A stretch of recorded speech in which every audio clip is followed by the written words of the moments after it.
Do you want to start with My Hero? Because we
well, I know someone that's 10 times more than that. Just accept it, dude. Why do you gotta make it a competition? And we're back for another episode of the podcast. We're in the final week of the 2022. A roller coaster of a year for some people, me included. We are here with the man himself to talk about 2 episodes of Dragon Prince, along with an episode of My Hero Academia. And My Hero will be taking a break after. Well, they're taking a break right now. So the next podcast we do will not include My Hero, which is totally fine. For that 1 week. Anything else? By the time you're listening to this, I actually forgot to upload 3 podcast episodes to Anchor. So this is really nothing. This really isn't for the audience. Well, this is for the audience. It's not really for Spear. I am in the process of actually downloading them right this minute. I hope that this doesn't interfere with anything. So far, we're doing fine. Is our one view from Brazil still coming through? I haven't really been checking Anchor for these past few weeks, which is why I completely forgot, about. I mean, I'm here right now.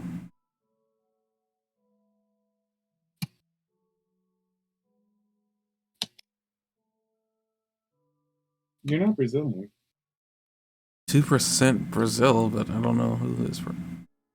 Santa Catarina? What do you like Elizabeth Warren now? 2% Native American. No, I'm just giving you the metrics that are given. I think it might be racist to say that you're Brazilian because you're 2% Brazilian. I never said it was Brazil. I'm just giving you the metrics that Anchor is giving me that I haven't been checking in months. Well, I guess it actually is months because we didn't do a podcast. I don't think like your ethnicity changes over a few months, unless you're like Michael Jackson. I want to watch what you say about that guy because there are some people that take offense to that. I'm not one of them. I'm just saying that, like, I'd rather just let this man rest. Michael Jackson is one of the probably 3 or 4 greatest musicians in U.S. history. Okay, you cover yourself there. No. I'm thinking, like, if I had to think of like the most iconic. No, this is not a statement of This is not a statement of talent necessarily, but of iconic iconicalism, I would say that like Michael Jackson, Elvis, Sinatra, Marilyn Monroe. No, yeah, maybe I don't know, Madonna, but like Madonna doesn't make it up to those three, does she? Sinatra, Elvis, and Michael Jackson. Like who would stand among that group from music history?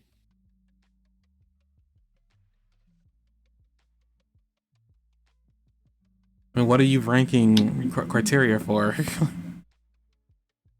What are the just iconic, like people that are like I mean, so you put Michael Jackson and Elvis in a ring. hmm? So put Michael Jackson and Elvis in a ring. Put them in a ring. Yes, put them in a boxing ring and see what comes out.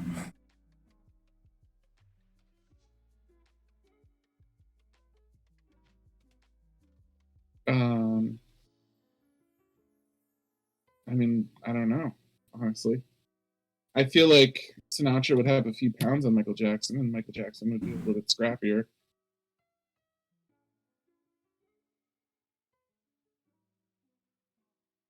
All I'm saying is you can't touch if you can't hit him if he's dodging every place, or moonwalking everywhere. And Prince is pretty high up there.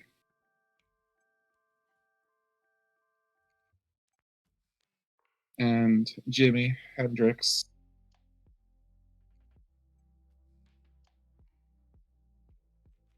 Johnny Cash is probably up there a little bit. Kurt Cobain is up there.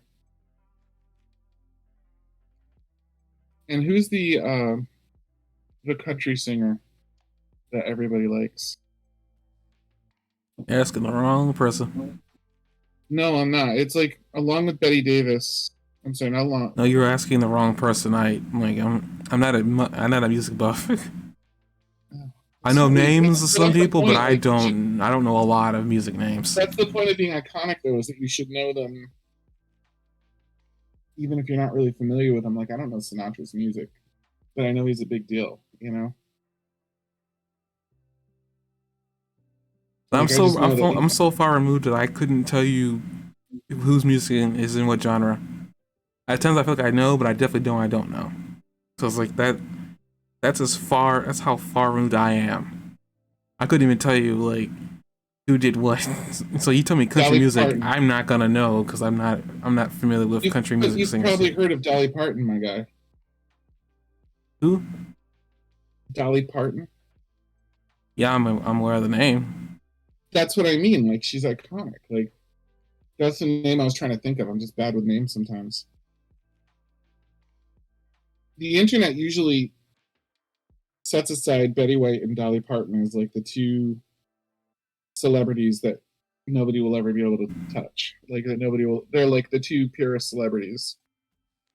Are usually considered Betty White and Dolly Parton.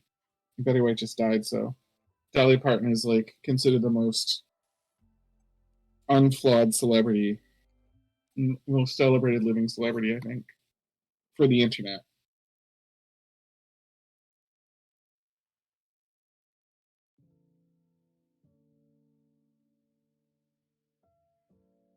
Dolly Parton does incredible. Like she just asked to be removed from the Rock and Roll Hall of Fame candidacy because she's like, I don't play rock and roll, so I shouldn't be on it. And then she was kind of like included anyway.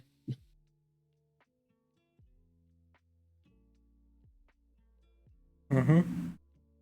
I just looked her up. And one of the things I saw apparently was asking her about why she dresses a certain way. So apparently she doesn't like her elbows and she does not like her hands.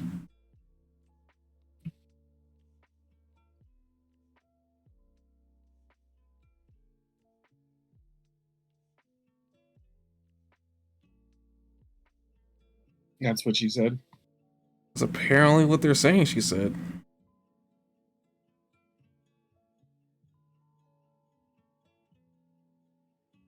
Chris is like, she said, Ms. Matter style. She doesn't like her elbows, so it's Steve Todian style. He asks what's wrong with her hands. She's 73 and she doesn't like them. That was said apparently 3 years ago. Mm-hmm.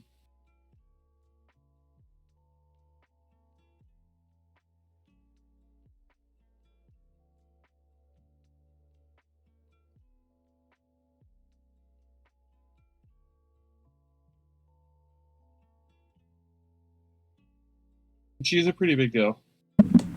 She leads a lot of charities. When she does speak out, it's always like for a really positive reason. Um, she's a big deal.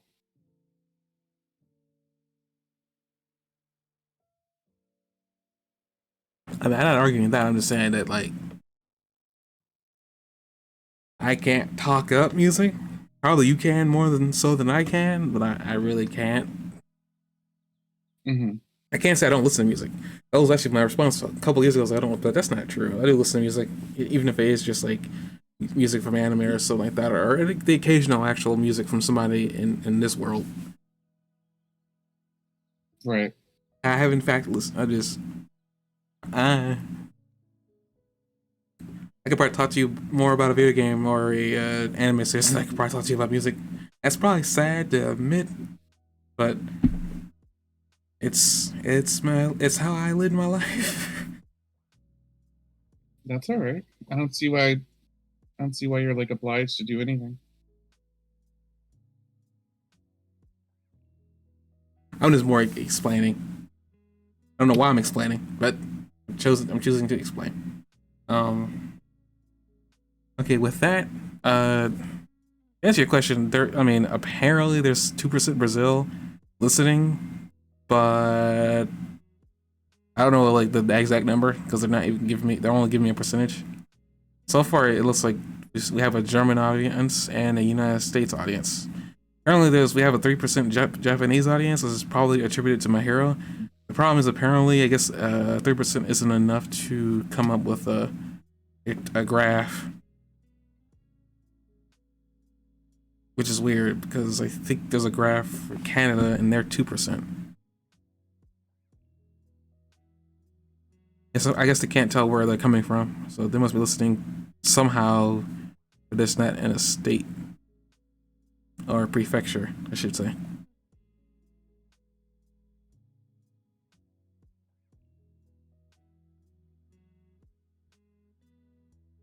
Probably got some French listeners too, but there's no data on them.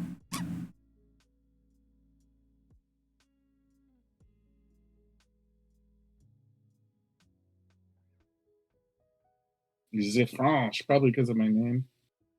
We want to hear him. He is one of us. Probably got some listeners from in Seattle, Washington.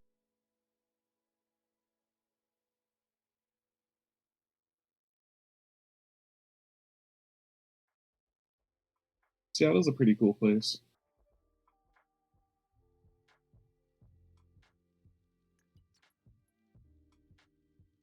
Okay, on with the show.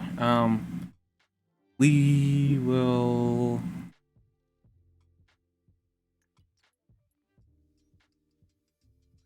I wanted to end on My Hero, but I guess we could talk about My Hero first and then work our way through. We done Dragon Prince first a couple of times.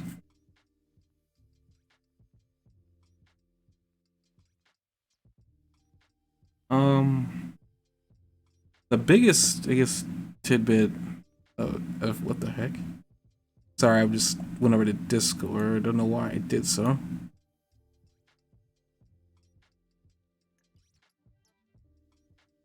Just not noticing those gifts. Okay, I guess the biggest bit of information that we can discuss is not only that the war has, I guess, finished. In the middle of the war, we got explanation towards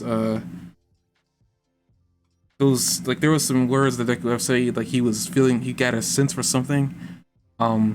We had now got confirmation. Apparently, he just woke up the fourth user's quirk called Danger Sense. Spider Sense, you said? Danger Sense. We're not calling it Spice Sense. Sense? No, we're not calling it Spice Sense. It's Danger Sense. Well, I don't he's becoming Spider-Man. But he's not Spider-Man. Well, let's see. He can web sling, That's not a web sling. He isn't. He doesn't and he like. has He enhanced. doesn't. He has enhanced strength. He can web sling, and he now is able to use Spidey sense.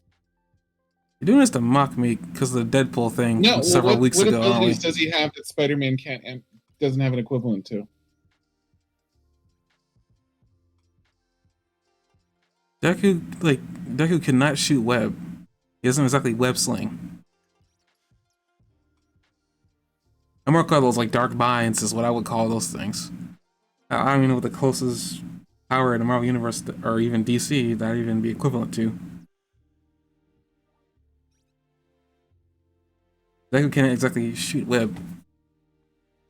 Things are literally attached to his body, and they don't come out of his wrist.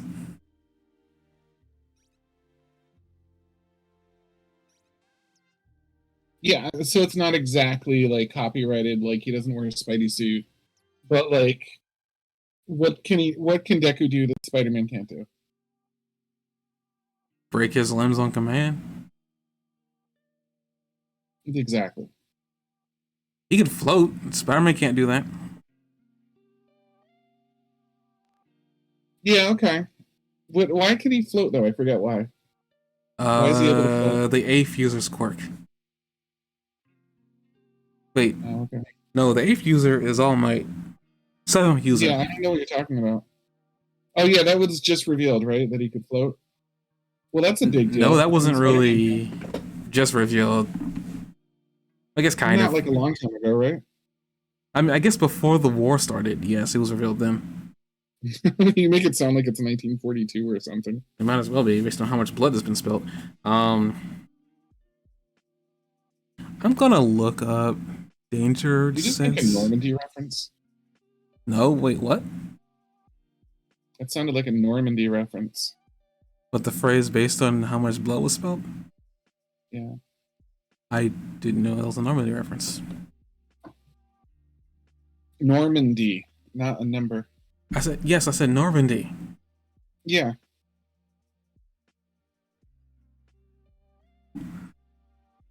Let me just look up Danger Sense real quick. I want to get a vague, because I didn't completely understand why it was hurting Deku's head. Because that's something Spider-Man doesn't have. It doesn't hurt his head.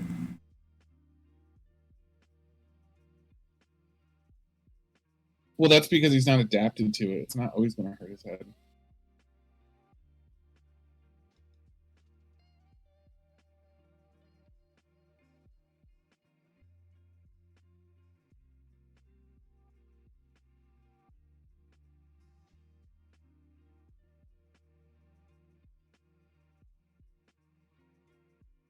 So, question about Spidey sense.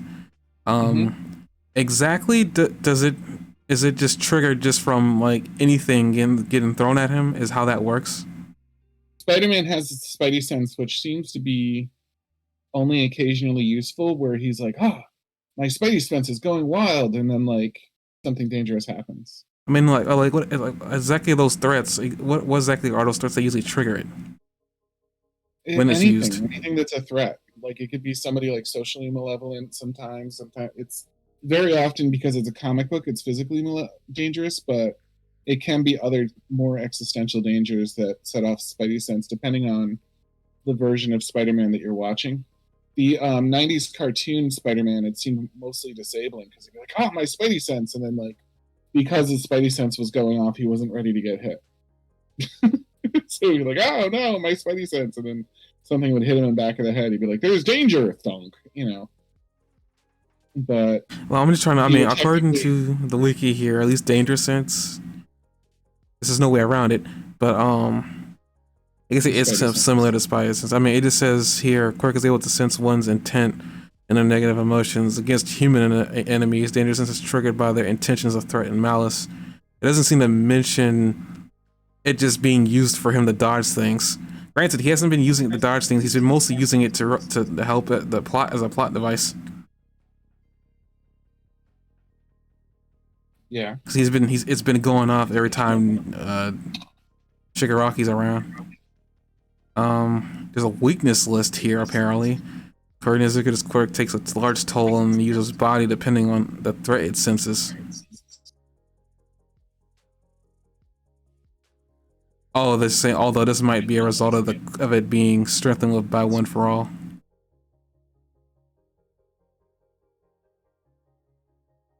That is true. That would, I mean, everything in One for All has been strengthened by tenfold by this point.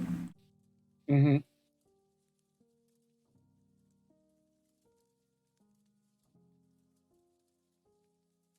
Okay, well, what I'm reading here, rest I can't exactly say, so I'm not gonna say. Apparently, there are weaknesses for this thing. Yeah, I'm sure. I wish you wouldn't read the wiki about it.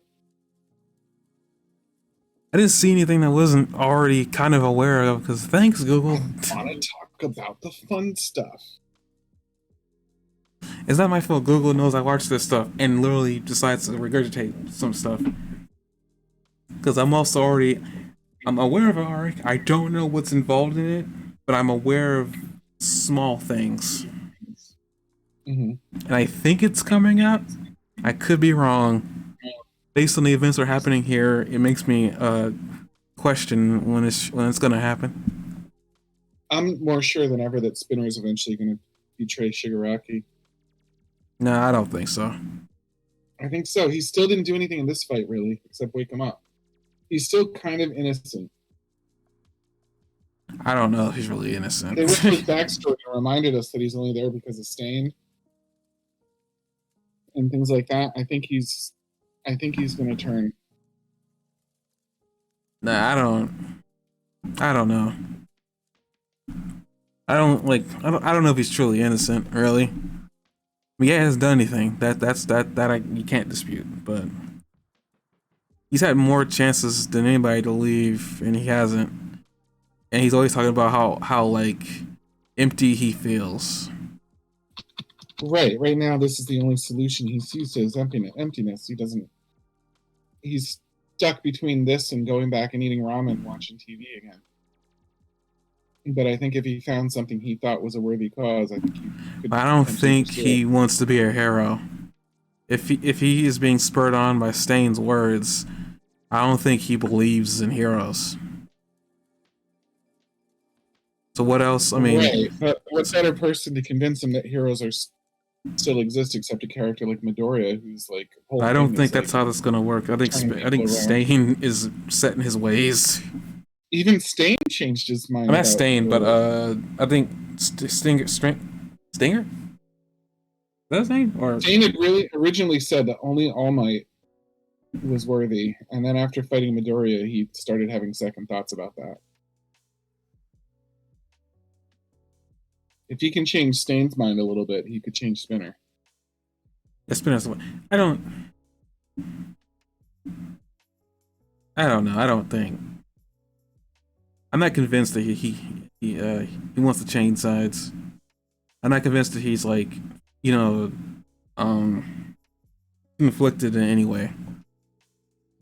He seemed to be more conflicted when he was with them about like what they were doing, where they were going.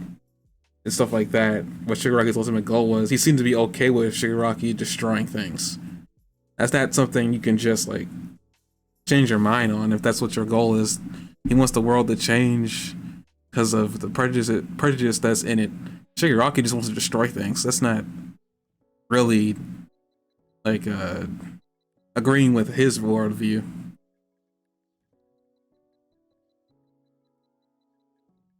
Even like Compressed Man. He inspired him though.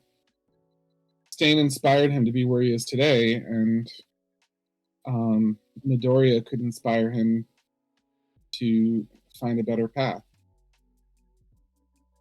I don't think that Midoriya's is going to affect him that way, though. I mean, he's done it before, but I don't know. Like, Spinner doesn't strike me as the guy that I feel like he's just there. He's just there, because he hasn't really done much of anything. He's just following the group.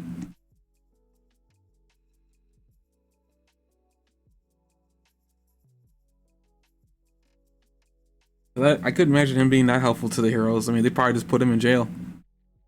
They haven't They haven't done anything to Stain to make him unredeemable though. Like everything Stain has had has been um, on the sidelines. Even this episode, like what did Stain do other than wake up I mean, Stain's not Shigaraki? here. I'm sorry, what did Spinner do this episode except wake up Shigaraki?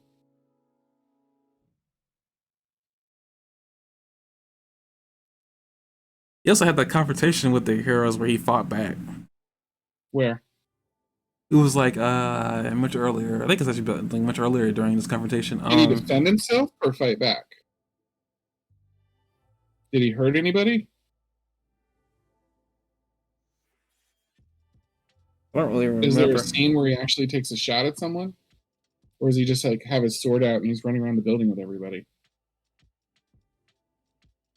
I feel there was a confrontation and they cut away from him when he was dealing with them. But like that was about it. I don't know. I think he's very poised to be a character that turns to the side of good.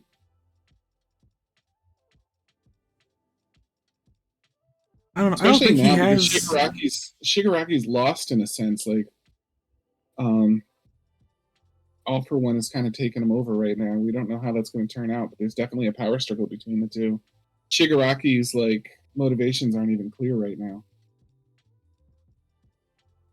Like as an external character, internally we know who Shigaraki is, but he's sharing his psyche right now with something.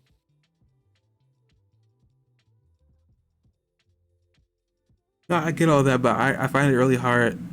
I don't really have any concrete evidence to support this feeling, and I don't really know where this feeling's even coming from. First of all, but it's like I watched Spinner this entire time, and if you told me he was going to change sides a long time ago, I would have believed you. But I don't know. Even with this episode, where like we saw a little bit of what he was doing with the League of Villains, like Mm-hmm. I don't know. It just to me, him as a person who's from the boonies, who essentially is content at the time with just living a life of eating ramen and watching TV. Like a person who has no motivation just doesn't change. Like they gotta find that motivation within themselves. They can't exactly find that motivation outside. And I believe he believes he's found that motivation through Shigaraki. He'll probably just return to where he probably came from. Either that or die. Uh, I just don't think Deku has that kind of like. Deku has that kind of power to change people. He's changed even really hard-headed people like Bakugo for the better of themselves. But it's like I think for whatever reason, I just think for whatever reasons, Stinger, Spinner, yeah, the Spinner is like represents somebody who's neither good nor evil, who doesn't have a will of their own. Well, I mean, that doesn't really have So he's Gigantomachina now.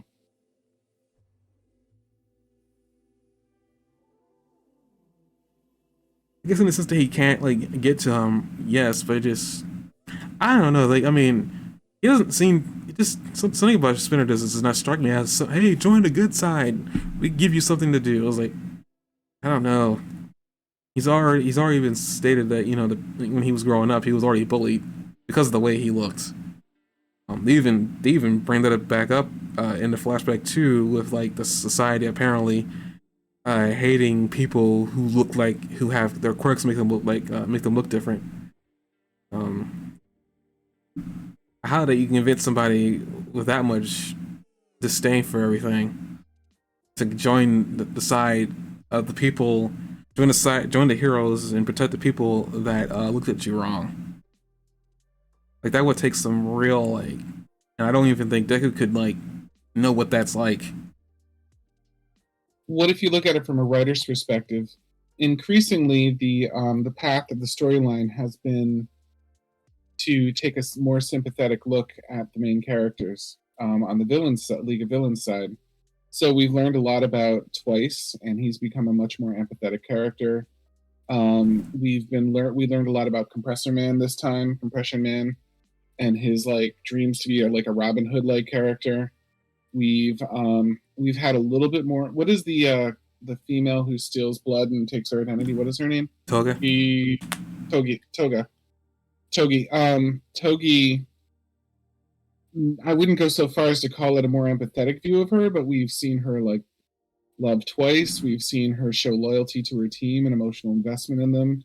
We saw that she called. I'm so bad with names. The Gravity hero, the love interest from Midoriya. Uraraka? Thank you. We saw her like step away from a fight just to have it, like to lure Uraraka into a conversation, have it with her. We've seen a lot of like the empathetic, more like she's a little rough around the edges. Like it's hard to make her as redeemable as the others. But I we've think she's definitely seen redeemable. I mean, don't she is. her only I think she's issue less. her only issue is, I guess it's kind of the same thing with Spinner, is that she is, except she doesn't have the problem that he does, where he just looks like a monster. She's been more personally involved in. Um, she's been more personally involved in the bad things that have been happening now than Spinner. Spinner's been on the sidelines, and she's been more like directly, like actively fighting the heroes, doing bad things. More in a like, this is like my workaround way to get to know people kind of way. Like she's just sort of nuts, but like it is there still, and I think it's more difficult. I'm not saying she's unredeemable. I think it's more challenging to redeem a character like her, who's done so much, even though she's gotten more personally like acquainted with the others, than it is Spinner, who's been on the sidelines, just sort of witnessing everything. More like a Horatio character, if you're familiar with Hamlet. So, so I don't know. But the storyline, the point I'm making is that we're seeing a more empathetic side to all the characters anyway. Like I said, with who we've seen so far. So I think that the direction we could be heading with this is,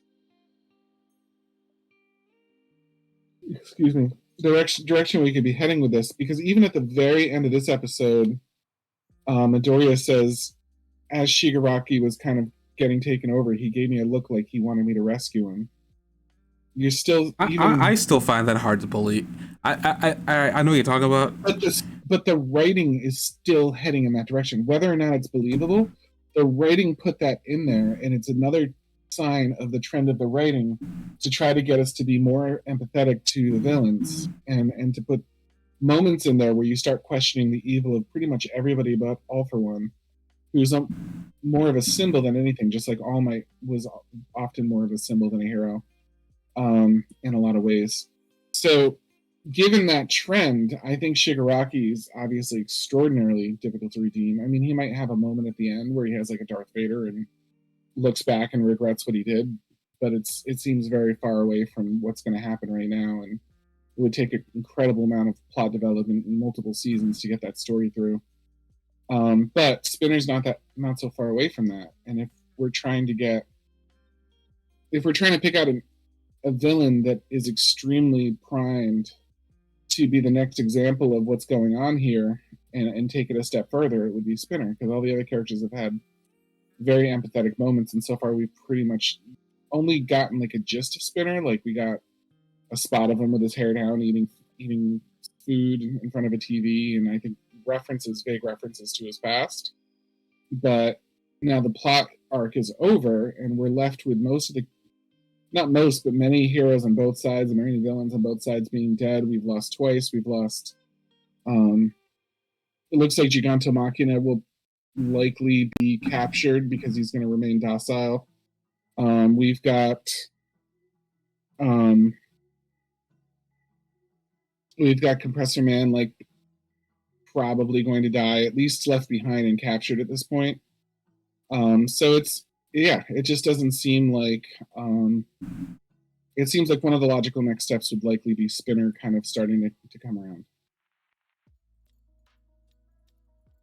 Okay, here's my counter to all that. I understand what you're talking about. Like, I don't know. I prefer him to stay over there, and this is just my, like I guess my vibe. I understand the whole writing thing and the whole empathy of care. It gets to be empathetic towards characters, I definitely felt sucker to a lot of that with a lot of these characters, even on the villain side. But here's the thing. Even though that little bit of like, wavering that we saw Spinner have at the end of the episode, that was just more on the whole, he doesn't know who he's talking to, and he's well aware that he's not talking to Shigaraki.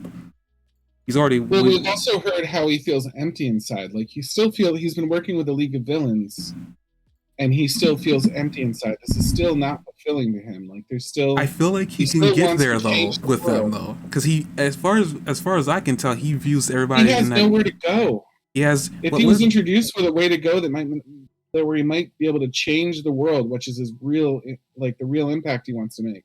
Yeah, if he's given the opportunity to change the world in a way that doesn't make him continue to feel empty inside, then maybe he would take it. But no, what I'm saying is, even with that whole emptiness aside, I feel like he's already. We've seen this group of people refer to, even Compressor said, each of these people have referred to this group as close friends. Now, or more, but yeah. keeping that what? Or more, yeah.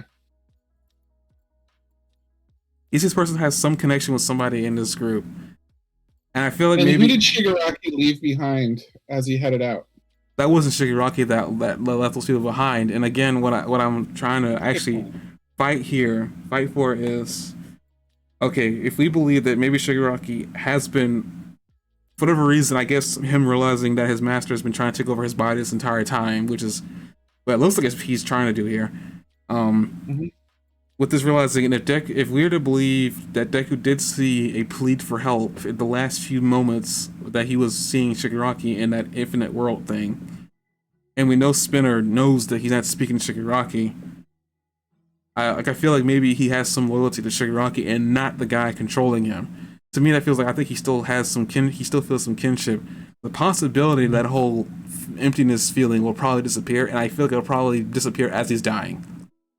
Well, actually, not as he's dying, before he dies. I feel like maybe what will happen, he'll fight for the group. He'll fight for the group, essentially, that he's joined willingly. If Spinner's main motivation here is that he considers them his friends, who of his friends is he with at this point? Shigaraki. Who is not Shigaraki at this time? Yeah, but One for All claimed, I feel like there's a way for him to, I guess, break his friend free, which has basically been his little mini arc kind of here, is him, apparently people realizing that he can get through to him, which is even weirder. But I'm guessing, based on his interaction, we saw that they have some kind of kinship. Not sure what it is. The only one he has left right now is Dabi, who's in his scarf, and who could easily become a rival to Shigaraki in the coming days, because I wouldn't consider the hacker guy his friend. So I would say that of his friends left, Shigaraki has been taken over for the future that we know so far. Like for the time that up to this point in the story, Shigaraki is not himself. So the only one he has is Dabi, who is like this little ball. I don't know how they get him out of that. Like, does it pop out after time? Does it like if Compressor dies, does he stay in it forever? He seems like he knew what he was doing when he gave it to him and knew he was going to die. But and Dabi seems like he had a pretty strong idea of what was going to happen. But what actually happens to Dabi in that little ball? But that's it. All that he knows, and I don't even know if Spinner knew for sure that was in his scarf, or if Compressor Man just threw it in there. I can't remember exactly how they express it, but Spinner may not even at this time know that he's carrying those two. I can't remember if they expressly say that or not in the story. No, I don't think they do. I think he placed it in there secretly. So yeah, I mean, Spinner's with Dabi without knowing it, and then that pretty much wraps it up for him. With Toga's still out there, we don't know where she is. She's supposed to be heading towards them.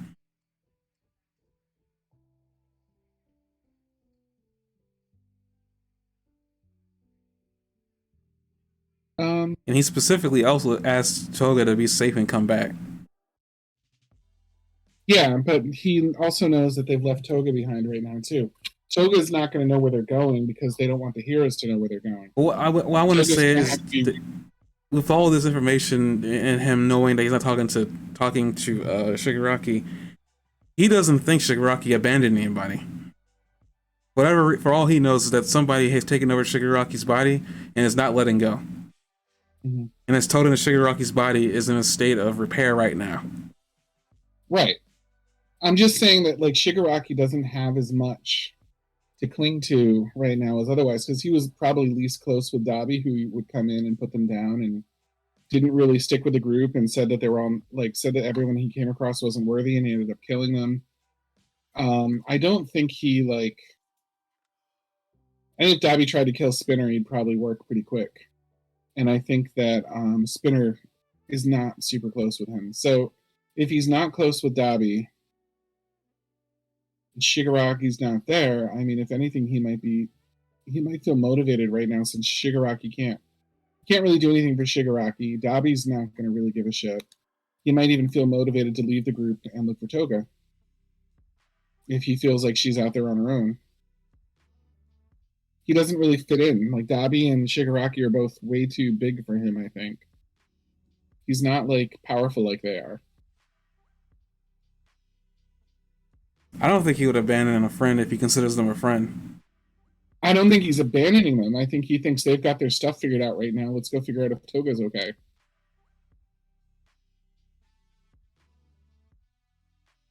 He can't do anything to help Shigaraki. That's true. I'm not saying that against that. I was just saying the whole him switching sides thing. I just don't. Yeah, but I mean, even motivation aside, I don't know if he would do that. Because like the heroes haven't been showing him any real love.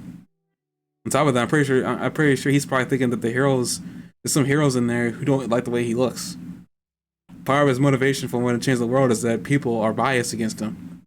And I guess racist, if you want to be realistic about it, that people are racist against him. Or for one reason or another, because of the way he looks. The villains took him in without questioning anything. Nobody, yeah. I mean, you could make an argument that Deku didn't, but at the same time, I don't think I remember Deku even interacting with him. Even exclaiming how cool his quirk was, because I'm pretty sure that would have been one thing that he probably would have said, but I don't think Deku even interacted with him in that way. If he did I don't think he ever interacted with him. In which way? I'm sorry. No, I don't think he's ever interacted with Deku. If the whole idea is that Deku can change people, and he's done that, I don't think Deku's ever interacted with Spinner. But he's watched him. Like Spinner's been a witness to everything that Deku's been doing. Yeah, well, most people's changing were because they interacted with him. They've shared a lot of screen. What I'm saying is they've shared a lot of screen time. Like Deku, Spinner's been there. Like when Deku came running through in the bunny fight, when he was like beat up and he was saving like one finger for something or whatever. He saw Deku like running through. Like from that point forward, if not earlier, Spinner has been there watching Deku do heroic thing after heroic thing, while we've been drawn more empathetically towards the other villains. And the plot line has been heading in that direction, and we've one by one previewed the past of every character in depth except for Spinner and maybe Toga. And now, lo and behold, Toga and Spinner are the two left that haven't been severely wounded or taken out right now, other than Dabi, who's probably needs to heal and recover a little bit himself. And like the storyline for the villains doesn't have a lot to happen in the next couple episodes, except if it involves Spinner and Toga, or if they do time skip way forward and like everybody's mostly healed now. But we're very much in an aftermath, and the two villains standing were those two and the Nomus that like didn't get destroyed. So yeah, I think because what was left? Was there a single villain left other than Nomu and those two? And maybe who's left in like the layer? Like I think Destro probably gets out. The hacker character gets out, but like who of the bigger characters is left, like on their feet? Destro at least needs a new leg. I mean, I don't know. I'm still not really convinced that he will just stay in size based on the world around him. They would have to be, even with watching Deku, that's only one person. You know, like it's not like anybody else is like, I guess he's viewed as a hero and he deserves to live. You Yeah. know, or he views like Stain's only recognizes Deku at this point in All Might. I don't think he's. I think he's also recognized Ida, but I'm not 100% sure about that. Um, and I think Icy Hot. I think. Ida's such a bug to be swatted though. Like Ida gets he makes a I won't say he gets bodied. He makes a contribution, but he doesn't hold together as long as he I could. mean, all I really say, I know you believe that he'll change. I find it difficult with the world that they live in and the world that Spinner came from, and the world that Spinner kind of makes reference to twice, in the flashback of like a portion of why he's the way he is. Like you don't. I mean, Deku is kind-hearted and everything like that. And I know he doesn't view him that way, but like to me, if you have somebody who's been embroiled in the world does not like the way I look, why would I join the side that is out there to protect them? If my view is to change the world and have them, now granted that you can have the look. I mean, you can have the outlook that maybe his outlook will change to say, okay, maybe I can join this side and have people change. Because I mean, even with that whole idea, you can finally get some idea that he won't change because the world is racist. But there are heroes that do probably look the way he does, or worse or less. I guess Froppy is an example that she looks human. She could pass, but she definitely has frog like appendages. She's lanky. Her tongue's very long. She's pretty much like a frog. If it wasn't for the fact that her skin was pale, if she was green, she'd probably be having the same issues that he would. Thankfully, Well, she some of looks the her most family human. is much more frog-like than she is. She's actually one of the less frog-like characters, isn't she? What happened? And Froppy's family aren't they more? Most of them more frog-like than her. No, I think they are just frogs. Or Right. they look more like frogs. I'm just saying that I like mean, they're like anthropomorphic at least. They're not just straight up only frogs. But yeah, they're most of them are more frog-like than her.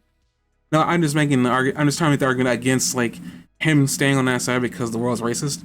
Because I'm pretty sure there are Well, there's the heroes that Animos guy too, who has like he's basically a cone head, right? The animal guy. what The animal guy is basically a cone head, right? I don't know what he is.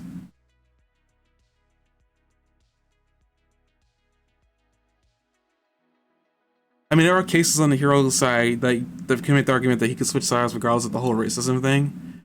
Do you But know what a it's cone head is? I remember what they look like. I think they're aliens. So here's Anna Voice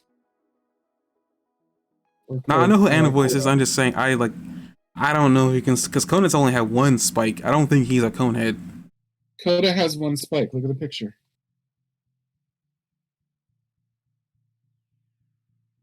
And this is a cone head.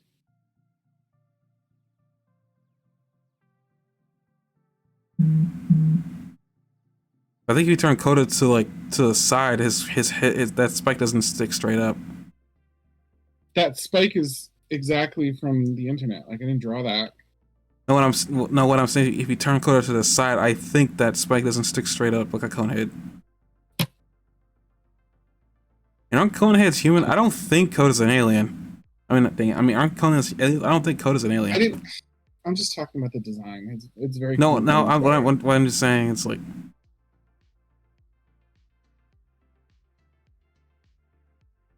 Very I mean, convoluted it looks stuff. like that spike is like jutting forward.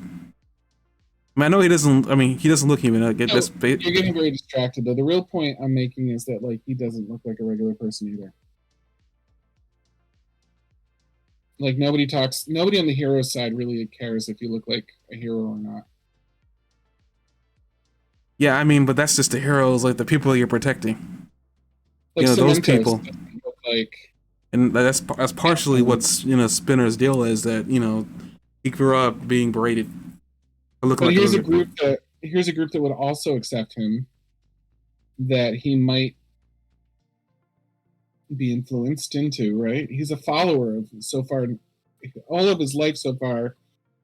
You're right in the Gigantomachina sense that his entire life he's been a follower or nothing. But like in My Hero Academia, they've already explored like a lot of this with some of the characters that are in there. That like the one with the mind control power, for example, that like um, Shinzo, he has a mind control power, and he was always thought that he should have to be end up being a villain because of his power, because it's much more villain like than good like. Yeah, but I And mean, so those Eraser two had were kind of totally on the totally two ends of the spectrum, though. He was just being like berated because of his power. I mean, I guess technically speaking, it's his power too, because he just looks that way because of his power. But the stories. What I'm saying is the story has explored things like this quite a bit, like the bird guy. Like we have a lot of like Spinner has seen a lot of examples on the hero side that you can be accepted and celebrated no matter what you look like. Um, Probably more easily than the League of Villains would. Um, that they failed the takeover attempt, and that other characters on the good guys side did have like their moments with darkness, like the mouse that is the president of the academy, or Shinzo, like, or some of the other characters that like have a dark side to them that they've explored. You know what I mean? Or his close series of interactions with Hawks lately. Like I think the lines of him having to pick one or the other side, and he's picking that side up because of the way he's defined himself, I think they're becoming more blurry for him. I don't know. I mean, he hasn't really made friends with anybody, not one person on the good side though. I don't even think he was really friends with Hawks. I mean, at the time when Hawks was on their side, he was just like being a rat. I don't even think he did. He ever talk to Hawks? I don't remember. I don't remember him ever talking to Hawks. Talk to who? You brought up Hawks. There's no way he wasn't acquainted with Hawks though. I don't remember him talking to him though.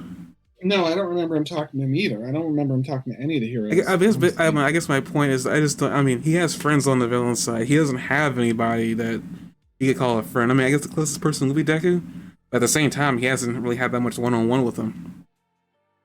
I just don't see a conversion being made easy for him, even if he is just a follower. Because he does have his own thoughts and feelings about everything. He wants to fight for a cause. So far, he's following the cause with them. Right, whatever but the he's cause seeing was. a pretty good cause on the other side. I don't know if he's seeing a good cause, because if that was the case, I feel like we would have had more moments when we've been with him where we had read his thoughts about what he thought about them. So far, the only thought we definitely know of is that he agrees with Stain. Let's hit some of the rest of the episode. I think we're officially going in circles. No, I'm just like, this is literally, I really don't personally. I mean, unless I see more of what they're going to do with him, I don't personally see a switch happening with him. Okay, but I think we both know where we stand. So Compressor Man is, despite all the conversation we've been having for an hour, like Compressor Man is the star of this episode in a lot of ways, because he has his death scene. He breaks his arm off. I don't think he's dead. Frees everybody. What? I don't think he's dead. Well, he definitely goes down. We'll say that much. But yeah, he bleeds a lot. They comment several times that it's a fatal wound that he's inflicted on himself. The episode's called Final Performance. He thinks he's probably dead. He might live. He's certainly lived through some pretty big hits in the past, but he's not in good shape, and he's missing chunks of his body even more than he was at the beginning of the episode. So he might not be dead, but he's hurting hard, and he's probably captured. There's no one like except Toga that would come back to rescue him, and there's not much left of him at that point. And it's not like Toga can carry him. So, or I don't know, she might have some healing ability of some sort because of all her blood skills, but that's about it. It's gonna be rough for him, right? I feel like, okay, his ability, I agree, but at the same time, his ability, he's able to compress things into a small ball, carry it with him, and then I guess no, because when he did But it so to you his can only like body, reattach the chunk of his body. yeah, Like I think I just thought about that. I don't think that's how that works. So never mind. I thought no. maybe I don't know how his ability works though, because it says Honestly, if touch. he was going to reattach it, wouldn't he have just reattached it once he got out of the ropes? I really don't think that's the case here. Yeah, I guess he is dead. There's a pretty good chance. I mean, like I said again, the episode's called Final Performance, and it's Yeah, we but don't when have a he lost lot of his arm, you thought he was gone, but he wasn't. we don't have a lot of reasons to think that he might make it through this, but it's an anime and it's a lighthearted anime in many instances, so maybe he will. But Lighthearted. I don't. What There's lighthearted anime have you seen where there's been blood? I'm sorry. There's kindness in this episode in this series about killing main characters. Sometimes, let me put it that way. And sorry, to see King of Chain. Jacob Pressman managed to get everybody free. He set everybody up on a path to get out, which is kind of shocking. Yeah, he gave himself up, but again, he saw himself as like sort of an anti-hero more than a villain. Like he thought he was like a Robin Hood like character when he grew up, and he wanted to go down nobly. And I don't know, there was like a lot of gray area added to his character in this episode. He's nowhere near redeemed in my opinion, but like you do see that nobility of like giving himself up for a greater cause, even though the greater cause is pretty misguided. So yeah, they gave him a little something extra in this episode in that sense, right? Yeah, I also want to Wrong? point out that Purple. did you ever think he was like an old man at all? I feel like you said I something thought he was definitely on the older side. when we took that He mask off. always, He looked way younger than you expected, right? yeah, that broke the fourth wall for me a little bit because I'm pretty convinced that he was. I mean, you had convinced me. Like, you had convinced me until I saw his face. I was like, oh, wait, he looks like he's He in his spoke to 30s. everybody like they were youngsters and stuff like that. And maybe 30s is young for this type of profession, but I don't know. Like, he could be like late 20s. I mean, I don't know how old is this guy? Maybe there's some place where his age is put. I'll go look it up so you don't have to actually spoil anything.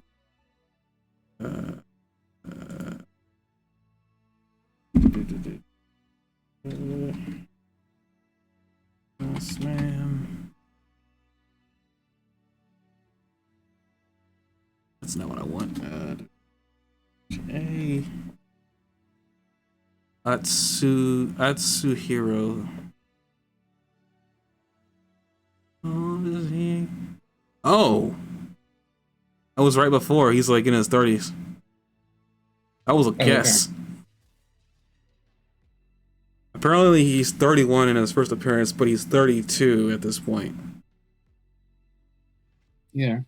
You know, it's interesting. A little tiny of subtle character development that you might not have noticed, but around 7:30, 7 minutes and 30 seconds in, if you're watching Crunchyroll, I think he actually sheds a tear when he has his mask on, because you see a pool of like moisture drop off the pointed part of his mask, like he's been crying, and it like floods and like drips off of his mask a couple times. I think that's interesting. I guess like Compress is like, I mean, yeah, that's interesting. I guess Compress is like, I mean, I don't think he saw himself as an anti-hero. I think he just saw himself as somebody trying to Oh god, I right didn't even like. notice this, but like he's literally pouring buckets at 7:53, so I was just stupid and missed it. I think he was crying as he was like helping his friends. I guess it's only two. Like, this group of not even vigilantes, there's villains, but this group of people who set out to change the world is a big underlying phrase that they're using. Each one of them have their own view of what they're doing is right. Nobody in this group, they've all taken the name villain, but some of them don't really do villainous things almost for the sake of villainous things. They almost seem to do it to further a cause that they've apparently told Shigaraki at some point that we've never seen. And Shigaraki's okay, that you're okay to do that as long as you don't get in my way type of situation. Because sometimes people, I don't even think, like, to me, it's like Spinner seemed like the last person you would allow to, if you were a villain mastermind, Spinner would be the last person you take on, and then Compress. I feel like you only use Compress and then get rid of him the moment that like you lost usefulness for him. Well, Compressor is at least smarter than But it was not even that. I mean, characters. just like I feel like he's only really based on everything we just saw of him. He wanted to, change the placement of wealth in this society. Is what I got from his little backstory with his grandfather, great grandfather. That's a whole can that I don't want to get into.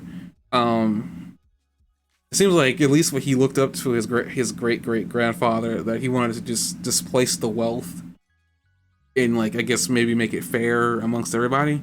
I'm not sure what his goal is now, but I'm pretty sure that changed. And it seems like here he's just trying to help his friends, but it just seems like, at the beginning it seemed like that was what his goal kind of was, but then it changed as he got to know these people. Because, I mean, he makes it very clear that he really enjoyed hanging out with them as he was doing these things to help save them. And even, I guess, as you said, he is smart. I'm not saying he isn't. He made observations about, like, how, Spinner is the one person that is able to wake up Shigaraki, which is even a weirder observation for him to make. But he seems to hold Spinner in a higher regard than I think Spinner even holds himself. That's kind of part of the reason I don't see Spinner leaving. I feel like he really wants to hang on to his friendships here because these people, were the first people to accept him. But back to Compress, man. I don't know, his whole placement in the group just seems really odd to me with this revelation here. I honestly just thought he was just out there being evil and hanging out with Shigaraki because they were able to do things together and get away with it. But it seems like it's kind of been more of a, as the title is Final Performance, it seems like he's more of a magician kind of, is at best way to, because some of the things he said kind of relied heavily on sleight of hand, how I distracted you as I made sure to put Dabi and everybody into Spinner's scarf, let Spinner Shigaraki out, and make sure I'm the center of all the attention. His whole placement, placement in the group just seems really weird to me. Is basically what I was getting at. Giving up his life to be a distraction. I guess I'm agreeing with that. I guess everybody in this group has really, their backstory is really lent to being empathetic, but like a lot of these backstories and their motivations don't line up to me as being a villain. So far, the only person's motivation that I've known of is Shigaraki. He just wants to destroy things. That to me seems like just a straight up villain motivation, but then again, I mean, who am I to say whose motivation is villainous or not? But yeah, the surface, I'm just like, that doesn't seem like a villain type of role. Compress seems more anti-hero, and he does die. I will go on record here that I am kind of sad because I've actually enjoyed watching him, and it wasn't just now this episode. I kind of enjoyed watching him throughout. I think it was like probably after he came back after the arm thing. I was like, huh, he's back. Okay, so that means they're doing something with him later. Who's back? I'm sorry. Who's back? I'm sorry. We're watching some footage of something. I will say I was going on record that I actually enjoyed watching Compress, man. And it was like, it wasn't like just this episode. It was like a few episodes back when he first came back, and I was like, I was shocked. He was back, and that was cool. Yeah, I was like, I was shocked. I was like, oh wow, so they're going to do something with him later on. So I was like, okay. I kept my eye on him, and as I was keeping my eye on him, I was enjoying him being in the show. It was like, it's kind of like how Twice was. Like, I enjoyed seeing what they were doing. To me, it just seemed like they're a group of people who all have who came from different walks of life and who really enjoyed each other's company. Yeah, it's just kind of like a crazy group of misfit friends. Yeah, it was just kind of, here's Dabi, who's been most everywhere, and Shoto, Shigaraki, that funky square.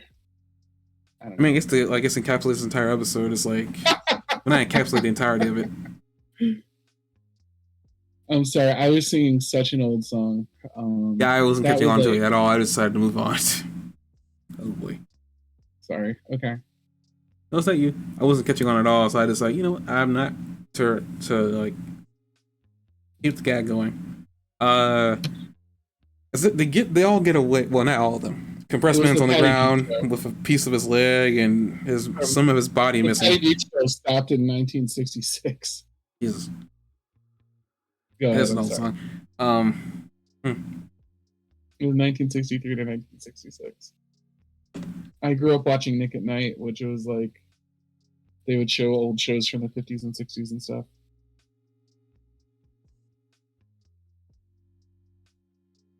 You can keep going. No, my train of thought just kind of stopped. Shoot. Oh, so the entire episode, well, the entire episode just ends with everybody getting away, except for Compressed Man, whose leg is his thigh is missing. Most of the skin on his torso is missing. Probably chunks of his body too. Yet he can walk. Have you ever injured yourself? Like when I was in karate once, I like injured my arm. I was doing a tumble, and a little kid walked in front of me, and so I didn't kill the little kid basically because he was like 4. Like I threw my tumble off and I landed hard on my shoulder, and I'm like partially like I think I partially dislocated my shoulder or something. The next morning I woke up and I was like 17 or 18. And I got out of the shower, my shoulder was really hurting, and I told myself no matter what, I was going to pick up my towel off the floor, getting out of the shower. And I reached down and I was like, I'm going to do it if it kills me. I want to show myself I can do it. And I could not lift the towel. Like if I tried really hard, I could mostly lift my arm, but my arm plus the towel was too much. I could not lift it.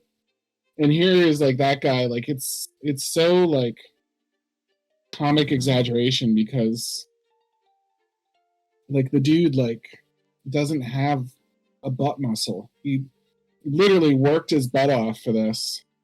And like he's got, by the way, as a side note, he has a little pill somewhere that contains his butt in it. And if Dobby's like coming out of his pill sometime, his butt's coming out of that pill sometime. So there's going to be some point where when he's alive or dead or something, that pill is going to wear off and turn into a butt laying on the battlefield. But that being said, like he shouldn't be able to move. This show is such BS sometimes about people's ability to continue to perform when injured. You don't believe in that the human's supernatural ability to just do certain things under stress? Like Best Jeanist is trying so hard that his eyes are bleeding and blood is spurting out of his mouth and nose, and like which would imply like extraordinary like strain to his body to the point of deep internal bleeding and like it coming into like either up his stomach or through his windpipes and spurting out of his mouth like kind I of mean, he blood. wasn't Yeah, like coming into this fight at full power. I mean, they've already stated that he should probably have that waited. doesn't matter. What I'm saying is that it's pretty extraordinary, like the things that people are physically capable of in this. I mean, And then I got so mad when he like one-shotted, like when Lemillion just gets one-shotted, and I'm like, what the hell? Like we don't even see it. We just see some glowy thing, and like Lemillion gets knocked off the battlefield and taken out in one shot. And I'm like, that was Lemillion is at least as strong as like. we've seen that blast though, and I think according to One for All, he called it a radio wave, and apparently it summoned the Nomus to come for them, which was even weirder. But when Lemillion's laying there, he looks like fairly okay. Yeah, like all it was to push him away. I mean, right, and he's just gone. Everybody else is like getting up 18 times. Lemillion gets like knocked down and he's gone, and that's it. And then Deku like wakes up and like he's only got like his mouth working, and he's still able to get up and chase them. I guess we can end off on that note.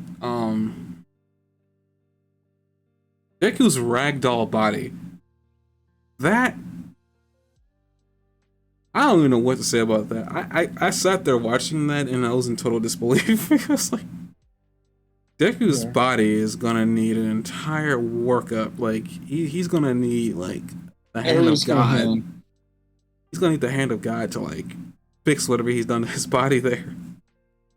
Yeah, Arrow's gonna heal him.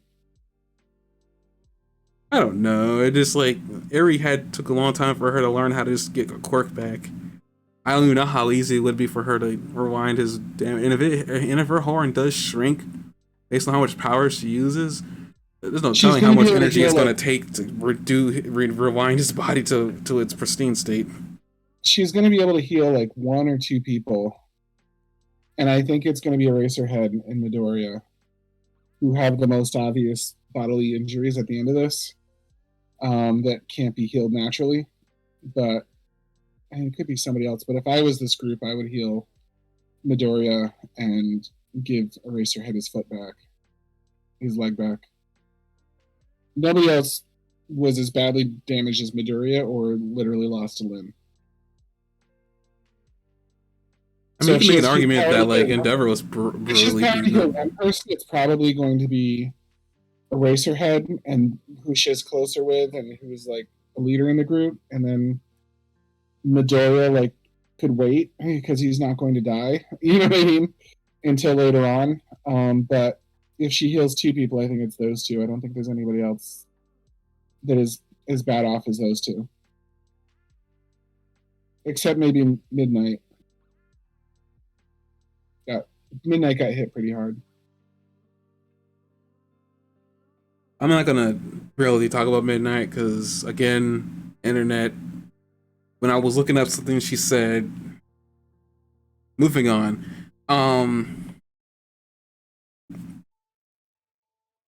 Deku doing his whole heroic flying thing was ridiculous, but it was kind of funny.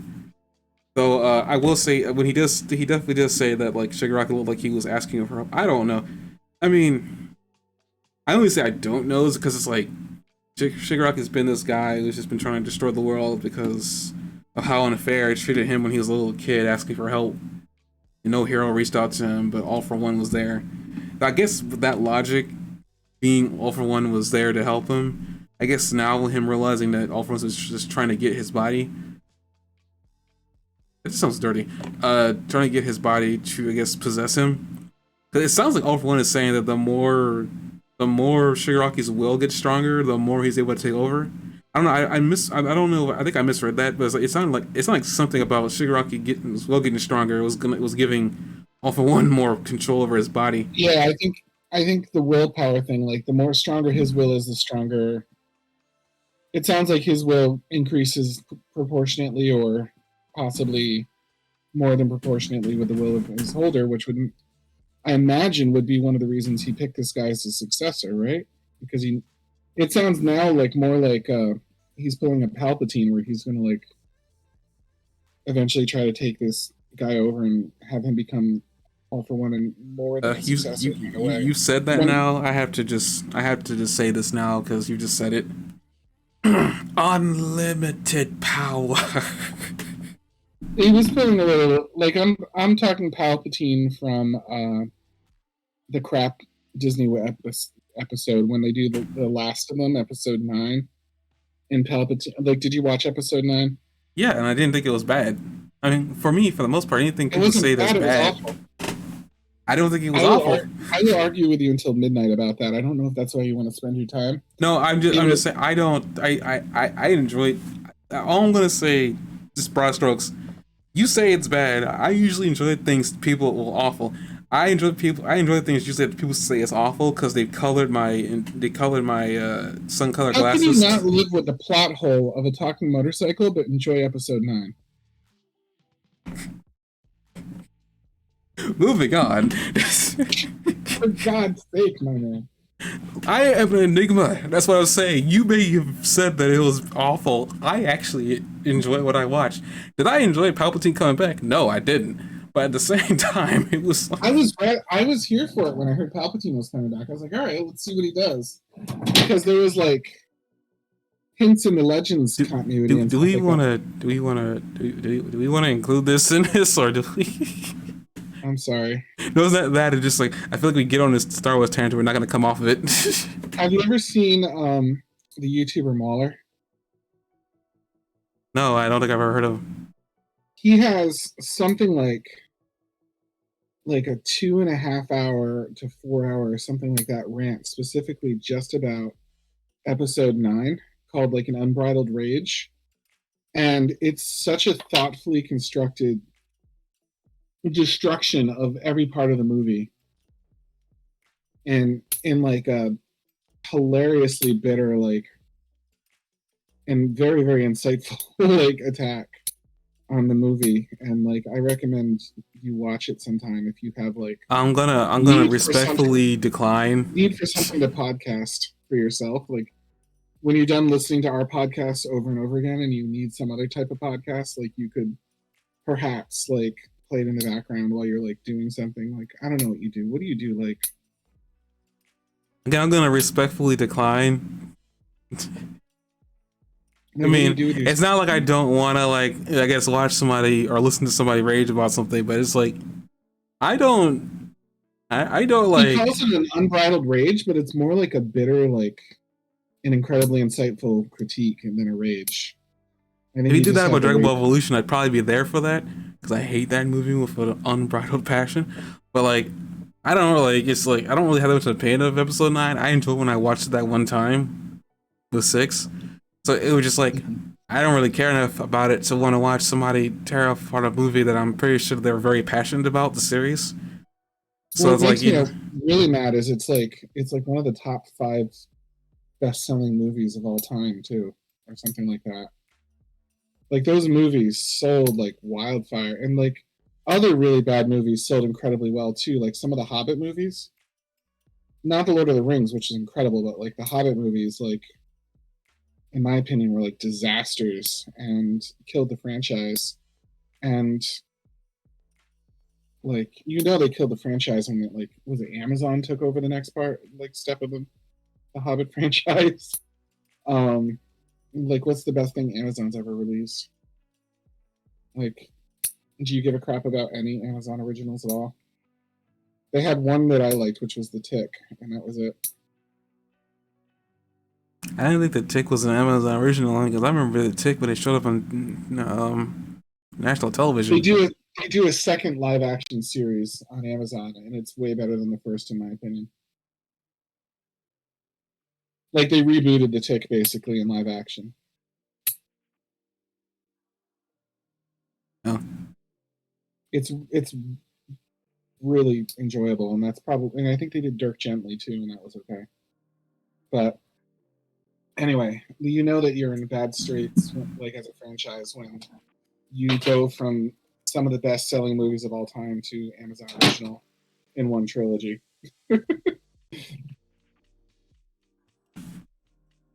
I mean, I don't know. How The only far? thing I'm mad about, I guess, before we move on to Star Wars and move on to Dragon Prince, the only thing I was Well, mad about, I have a question remaining that's pretty big about My Hero before we move on. But like, I know, let's do yours. I just want to say one thing I want to say. The only thing I was mad about with the trilogy series, the new Uh-huh. 3 movies, was that what they did. Well, what they didn't do with Finn, they were setting him up for something, and then they completely erased it. I don't know what they were doing or what they were intending to do, but they completely cut him. Even the actor has come out with words saying that he didn't enjoy what they did with that character. That's about it. That's the only thing I was actually kind of upset because he wasn't even included in the third movie. And I thought, no, he was there. I didn't understand what he was. Yeah, whatever. I'm not getting into that. But Well, I think what happened, the first movie came out, and people started fan theorying that he and Poe had a gay relationship building. So they wanted to make absolutely sure that nobody thought they were gay. So they do a romantic, like, side quest story with him all the way through the next episode, that leads to nothing as far as the plot importance goes. And then once they finished establishing that he wasn't gay, then they just sort of drop both characters, and you never see either of them do anything significant again. actually, one last thing before we get to the end of the year. Force Awakens is the number 4 best-selling movie of all time, after like movie titans like Avatar, Avengers Endgame, and Titanic. It makes me so mad. The Force Awakens. Well, The Force Awakens was unbelievably advertised, but The Last Jedi, like the third one, Episode 3, was number 16. And it makes me really mad. Rise of Skywalker. Oh, The Rise of Skywalker was the third one, right? Yeah. And that was 34. So you can see like the descent of the series. Number 4, and then number 16, and then number, like, what, 34, I said? So you can see like the franchise just plummeting for a little while. And then Solo, I don't think makes the list of top 50. There's And something the Star Wars property that Disney has touched that I actually legitimately really do enjoy, and sixes enjoy too. Andor. Rogue One was 38, and that was actually not a bad story. What? Andor. Actually, Andor is really good. A lot of people don't Oh, like it, but Andor is actually really good. Star Wars now. Huh? What they should have done in the other, they're starting to figure out Star Wars now. Like they're actually starting to get it now. The Mandalorian was really good too. And honestly, I'm enjoying all of them. But like this TV series, the Disney Plus stuff, I've been enjoying all of it pretty much, with very few exceptions. Andor was not too bad. It had artistic merit, but it was like it had room for improvement, but it had artistic merit. I really, really, really enjoyed The Mandalorian. I don't know if you saw that one. No, I saw it. I watched both seasons. I don't. I'm more kind of weirded out. I'm trying to figure what they're gonna do with Grogu. I don't know what they're gonna do. I feel like they just might just be a They were mascot at trying to this sell point. toys. That's what they were trying to do with Grogu. Hmm? But it's not outside. What they were trying to do with Grogu was sell toys. But it's not really that outside of Star Wars' history, if you think about it, because they have all sorts of things that they made to sell toys, like Ewoks, you know. And I understand that Did Ewoks doom the merchandise series? makes what? Did Ewoks doom the series? I felt like there was a movie when there was nothing but Ewoks for a good hour or so, and people hated the movie for it. Well, I mean, they deliberately pick things throughout Star Wars to merchandise. Like that's just the way it is. The pod race in Episode One, things like that. Like they deliberately pick things that they're going to merchandise in every Star Wars episode. So I wasn't so offended. Do you know what I mean by the obvious merchandising ploy of Yoda, Baby Yoda? Except it was extremely merchandisable, like, and a little more central to the plot than their previous merchandising attempts, except for maybe Jar Jar, which also failed. Um, Jar Jar, I straight up found offensive. Jar Jar, I felt was like there was a lot of characters in Episode One of Star Wars that felt loosely racist, and like the Anakin's master felt like maybe they were being loosely racist around Jewish people, and Jar Jar felt to me like they might have been loosely racist to black people from like say 1930 or something like that. The racist stereotype of them being in suspenders, and the fact that he immediately becomes their humble servant and is like a very like Uncle Tom like character in some ways at the beginning. It just I was straight up offended with what they did with him at first. And they sort of like even the setting was where he's living in a swamp near a civilized area could feel like the Mississippi River kind of and stuff like that. Like he just felt really offensive to me. um, and and there were other characters too, like the ones in space that were working with Palpatine. What were they called? You know, those guys that were like mostly politicians. They were like basically Padme's diplomatic rivals. Felt like they were sort of like You mean the accountants? no, not the accounting division. They were more like hang on. One of the famous lines he says in that one is no need to report that until we have something to report. I'm gonna look that line up and see who said it. And then that'll probably tell me the race.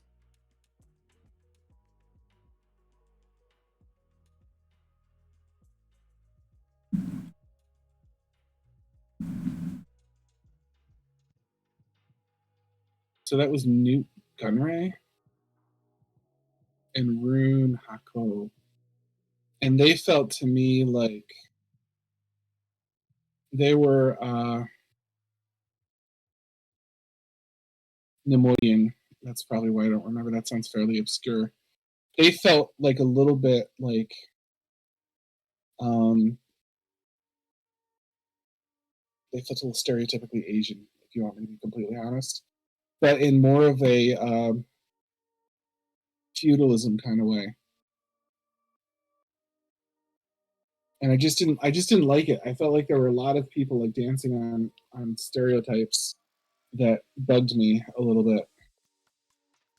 So yeah, I had that feeling of that episode in a lot of ways. So I had my reluctances about episode one, I guess, and I forgot where I was going with that because I got so distracted at making that point. But nothing like the later Star Wars that Disney made. But then they started figuring it out, and I wish they'd started. I wish they'd played around with the ideas a little bit and built up with some series and things like that, so they could experiment and get things wrong and right before they launched right into three disastrous and poorly organized movies and sunk the movie part of the franchise. And now I feel like they're successfully rebuilding with Disney Plus stuff. But and I don't know. They just I don't know how they brute forced them their all three movies into the top 50 of all time, but they did. And it's almost like the golden age of movies are done now because like I feel like COVID has really crippled the momentum of movies and brought everybody over to digital and services and things like that. I don't know if movies will ever have like they're gonna try with Avatar, um, and that'll probably be the big testing ground to see if movies have the potential they once did. What do you think? I mean, I haven't been in a theater for like 2 years. So the last movie I saw in theaters, I remember this because it was on my birthday. Well, around my birthday, but the first Sonic the Hedgehog movie. So that was like the Really? ending of the movie era before COVID ran its foot everywhere. And I don't know. I mean, I feel like they still can. I feel like movies can still handle it. The only real issue is going to be the people if they want to be around people. Because I'm still trying to fight. Um, I'm fighting my judgment of like I want to see this movie in theaters, but I don't want to be around people. And the biggest issue with that is like COVID. It's it really was COVID wasn't as infectious as it was.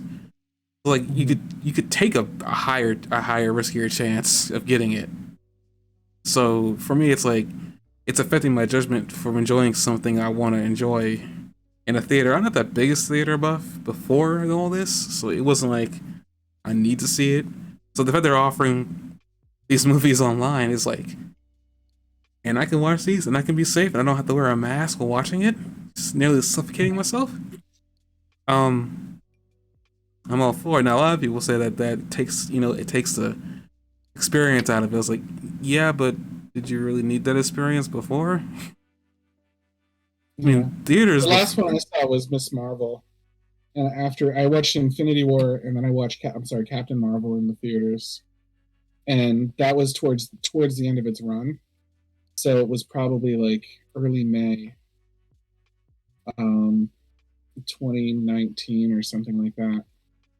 And I don't know, something like that. And then that was it. And then COVID really like after early May, I think is when it really hit the fan. And then that was it. And then yeah. Okay, And to re-rail then us. I haven't seen one since.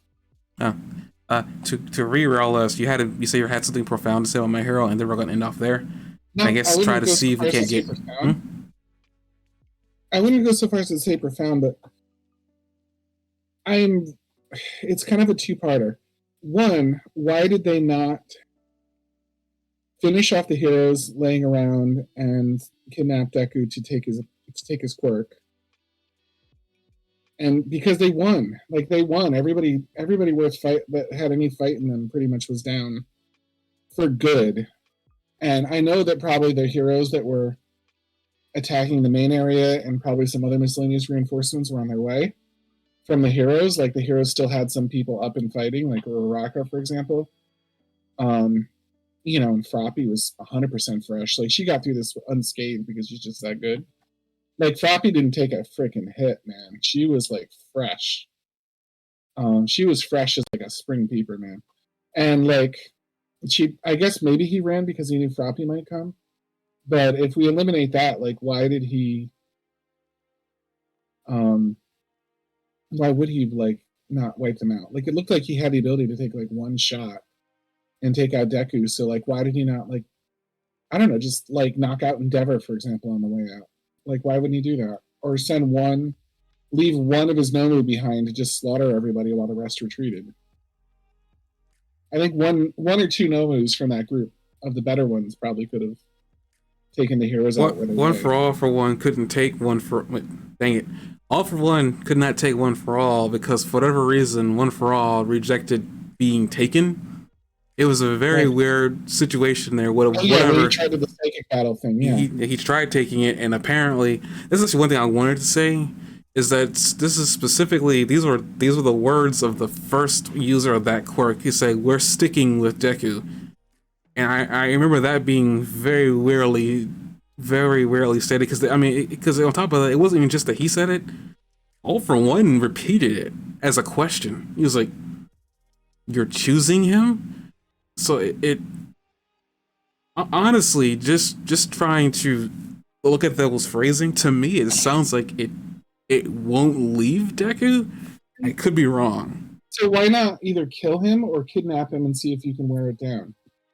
Like, why would you do neither of those things, given a position that, like I said, Well, I one mean, All for Nomu. One took over Shigaraki's body, and Shigaraki's body was already kind of ground Okay, beef. again, why not send one or two Nomus back from the approximately 11 they had to go finish off heroes one after the other? I think two Nomus. Well, we've seen some of those heroes taking out some of I mean, Master Driller, granted, Master Driller died taking out that Cthulhu, not Cthulhu, whatever the heck that Earthworm was. In the current battleground, everybody was pretty much down. I think two Nomus would have been enough to at least kill a few of the most prominent heroes on the field. They might have taken out Eraserhead or Endeavor or Deku. I mean, certainly Deku because he was really close to them and they just hit him when he landed. And they could have eventually been stopped. Like I could see Lemillion like rallying and Todoroki like coming out for a couple more blasts and stuff like that, and they could have rallied and maybe at least held off the Nomus for a little bit until the reinforcements arrived.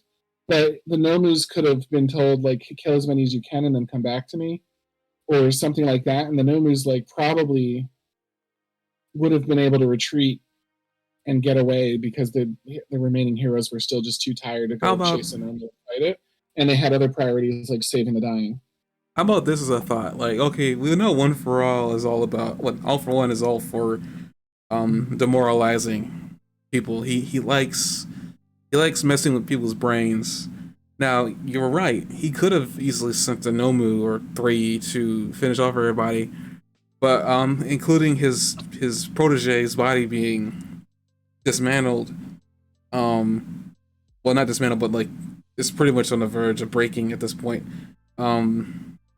He probably thought it'd be better off if he left them all demoralized. You know, saying that, yeah, you're right. They literally took out a good portion of that. I mean, the heroes didn't win this Wouldn't fight. it be more demoralizing to finish off Best Genist and Endeavor and like two Well, of the Endeavor's top? already on the ground. Like you can almost call him No, dead. to I know he's finish not. off Endeavor, like kill Endeavor, kill Best Genist, and kill.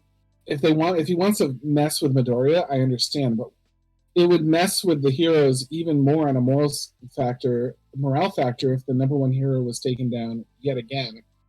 And also, if Best Genist, who's going to come back and redeem Hawk, you know what I mean? As soon as Best Genist can talk, he can say, "Hey, I'm back. Hawk's never killed me," like that guy on the news show said. You know what I mean? If they killed Best Genist there, like the best they could do is produce a corpse, and nobody would be able to say that Hawks didn't kill him. You know what I mean? Except he's the only one that would be able to actually say that, and there's not really witnesses left. You know what I mean to talk about it. So kill Best Genist, and then you've killed one of the top heroes, and you've crippled the morale of the image of the number two hero. Kill Endeavor to show that yet again the number one hero has been wiped out. The new number one hero, Hawks, is completely soiled and would probably have to step down. That sounds like fantastic morale ruination, and that's definitely worth a no move if I was him. It doesn't make sense. I'm pretty sure he like. I think this makes sense because I mean, honestly, even if you do, that's a lot. That's a lot of work. You're also risking a Nomu because like. So what, you kill Genist, you kill Endeavor, or die trying in both cases, and I have 9 Nomus left. We can always make more, and I'm gonna go lick my wounds. But like at least even one of those two going down is like a big deal. You know what I mean? Because like either you're, if it's Endeavor, then then the number one hero is Hawks, who's like way up in the air right now. If it's Genus, then Hawks is like sunk because he wouldn't have anyone to testify for I him think anymore. Dobby's already claimed that he wants Endeavor. I mean, I don't think like All for One has even any interest in Endeavor at all. I don't think he's even mentioned any interest in him. He doesn't Dobby's care the about one that just wants him. Endeavor, kicking the crap out of the number one hero and having a completely ruined number two hero.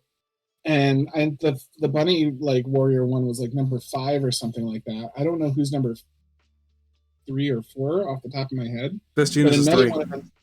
What? Best Genus is 3. Okay, so you kill 1 and 3, and the one that becomes 1 has a completely soiled reputation.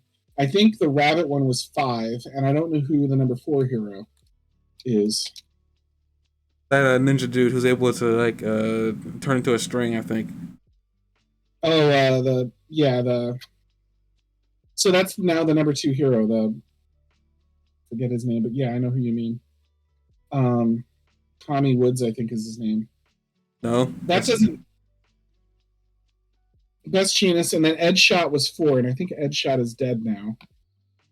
And then Miracle was 5, and Tommy Woods was 7. Crust was 6. I think Crust is dead, right? Yeah, Crust is dead. Crust is dead, which was the shield hero guy. Mm-hmm. And then Wash, whoever the heck Wash is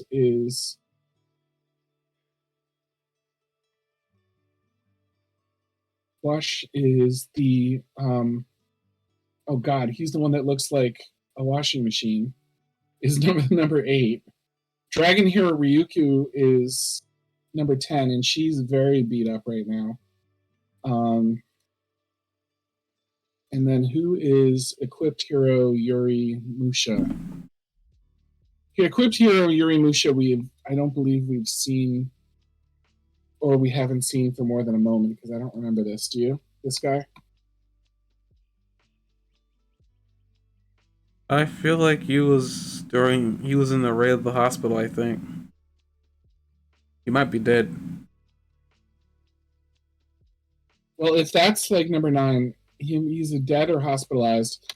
So they've decimated or decredited or badly wounded all of the top 10 heroes at that point, except maybe Wash.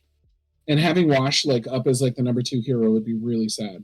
I mean, you say all this, but in the preview of the next episode, they actually expressly said that the people's like view of heroes has been already damaged. What he did here, I feel like there's already enough. It was enough. I think Endeavor. I think. But it would be so little. The big picture, losing 2 Nomus for that would be so little for such a devastating blow. Yeah, but even that, do you think All for One is really? He's here to get his little brother.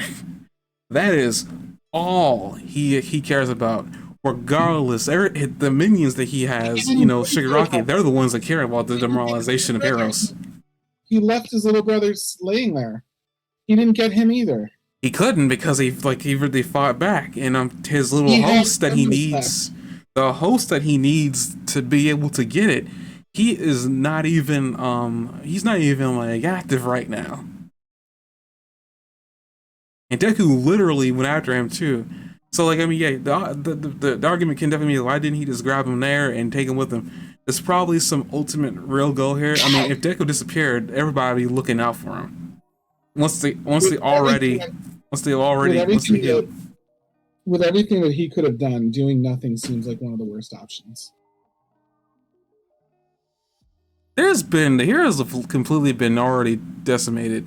I think that'd just be insult to injury. Yeah, he could have done it, but I don't think. Like his ultimate goal is to get his power back. A little closer to level than you think they are, though. They took out tons of villains, like during this battle. Tons of them, especially a lot. He doesn't care about that. Again, I mean, yeah, I know, like leaving Deku there, the goal of all that, he's still there, was like he's already kind of demoralized Deku as it is, and we don't know what Deku's going to do. Based on everything that's happened there, Deku feels very responsible. Well, not very responsible. He feels like they failed. He was trying to do his best. This entire fight, he's been trying to get his body to move, and it hasn't been able to move. Yeah. Like, I mean, he's done enough damage both psychologically and physically at this point. I don't think Why he's not all that more? Why would concerned. he not do that little bit extra that would really wipe it out?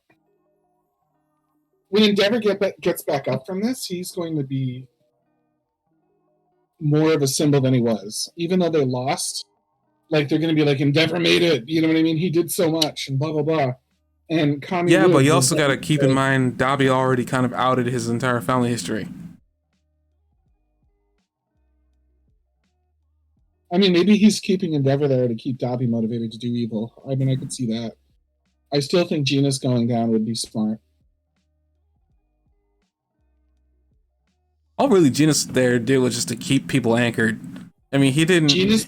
Genus going down would finish off Hawks because he wouldn't have anyone to testify for him that was credible at the time.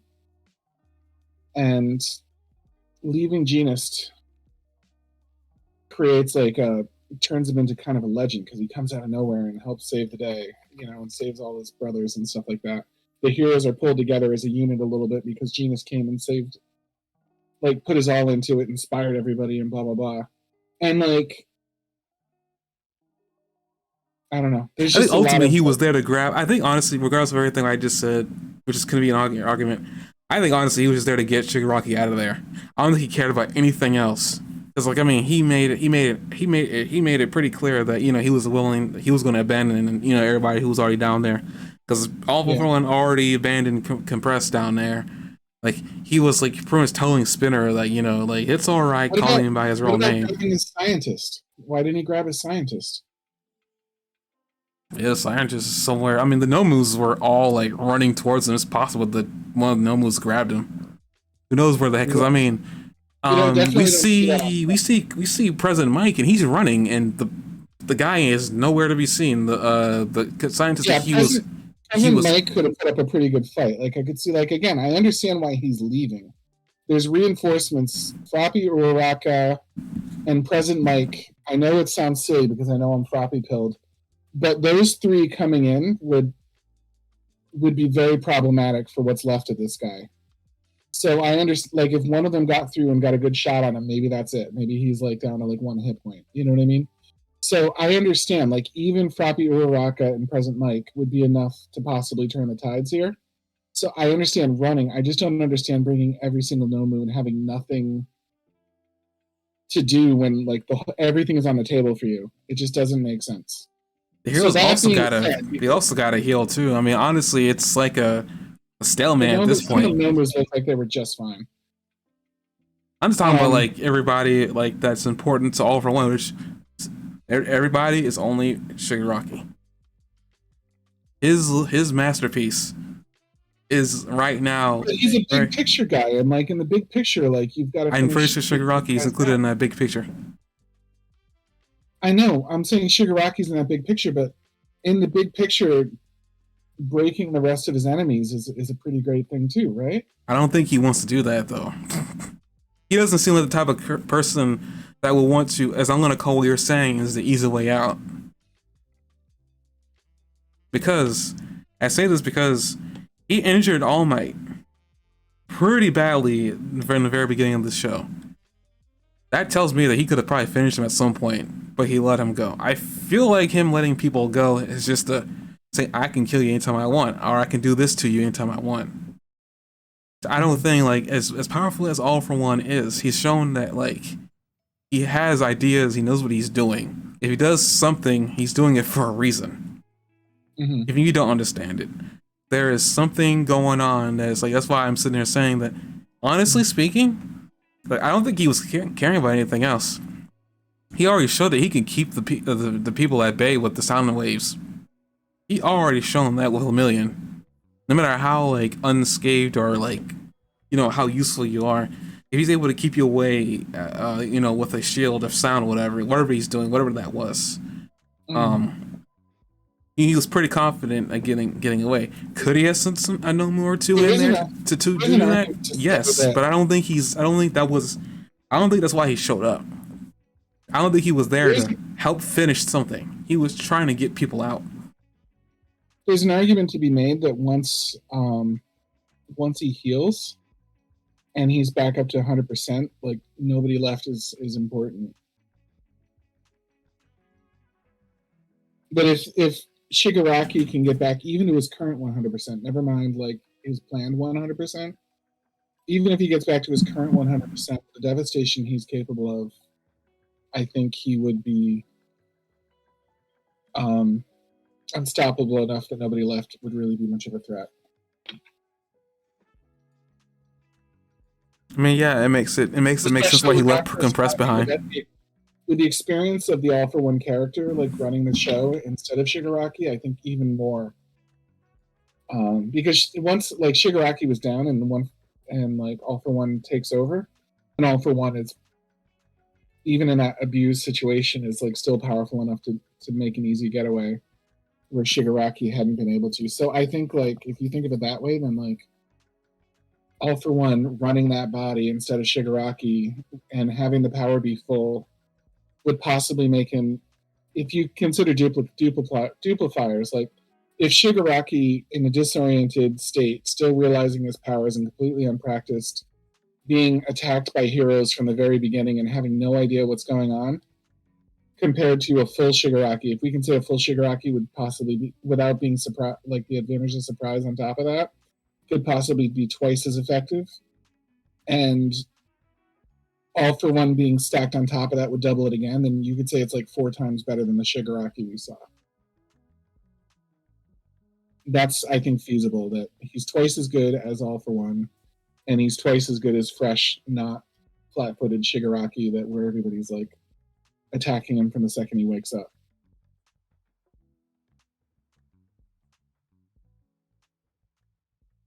I mean, I would just say I don't think, I mean, I'm just you saying it confuses you that he literally let everybody go. It's like, I feel like it's all like I agree with the whole, I guess backing up, I agree with the whole, like having a powerful, having a fully rested Shigaraki is, dangerous. I was saying like his actions here, I don't think, like, cause I'm telling you right now, if he wanted them dead, I think he would have killed them all. He wouldn't have like batted an eye, regardless of like Shigaraki's condition of his body. Because like him doing that, a lot of villains who have that ability just to wipe things out, stab their finger or blink their eye, what's the most powerful thing they can do? Nothing. Because that leaves the person or leaves the group wondering, why didn't they kill me? Mind games.